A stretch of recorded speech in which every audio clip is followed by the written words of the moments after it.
नमस्कार शेतकरी मित्रांनो, कांदा उत्पादक शेतकरी बांधवांसाठी आताच्या क्षणाची सर्वात महत्त्वाची आणि मोठी बातमी. कांदा भाव संदर्भातील कांद्याच्या भावात वाढ होणार, कधी होणार, किती होणार, कशामुळे होणार, काय महत्त्वाचे कारण, सविस्तर थोडक्यात संपूर्ण लाईव्ह अपडेट बातमी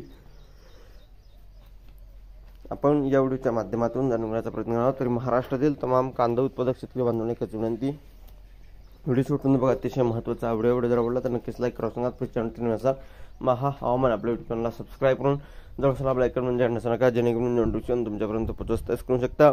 एकंदरीतच कांदा प्रश्न या ठिकाणी, कांदा भावाचा प्रश्न या ठिकाणी पेटला आहे. जिल्हाधिकारी कार्यालयात फेकले कांदे बघू शकता.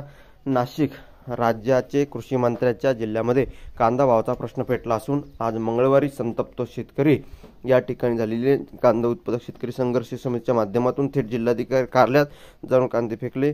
तसेच कांदा भाकरी खाऊन आंदोलन करीत सरकार आणि प्रशासनाचा निषेध केला आहे. एकंदरीतच या ठिकाणी बघितलं, नाशिक जिल्ह्याचे सातत्याने कांदा भावाचा प्रश्न हा चिघळत चाललेला आहे. त्यामुळे आता शेतकरी संतप्त झालेले आहे. त्यातच नाफेड आणि इतर संस्थांमार्फत होणारी कांदा खरेदीची पुरेसा भाव देत नसल्यामुळे शेतकऱ्यांना उत्पादन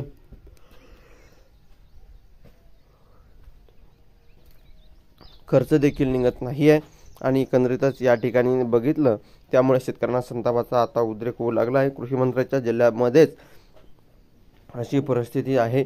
या परिस्थितीवर काय निर्णय होईल हे आता सांगणं देखील अवघड आहे. कांद्याला हमीभाव, चाळीत खराब होणाऱ्या कांद्याला विमा संरक्षण, निर्यातीला अनुदान या मागण्यासाठी मंगळवारी जिल्हाधिकारी कार्यालयात कांदा उत्पादक शेतकरी संघर्ष समितीच्या वतीने जोरदार आंदोलन छेडण्यात आले. शेकडो शेतकऱ्यांनी कार्यालयात धडक देऊन जिल्हाधिकारी दालनासमोर ठिय्या आंदोलन करीत प्रशासनाविरोधात तीव्र संताप व्यक्त केला आहे. जिल्हाधिकारी हे प्रशिक्षणासाठी गेले असल्यामुळे शेतकऱ्यांना थेट जिल्हाधिकारी कार्यालयातच प्रवेशद्वाराबाहेर ठिय्या मांडत निषेध केला आहे. धन्यवाद. लक्ष्मी भेटून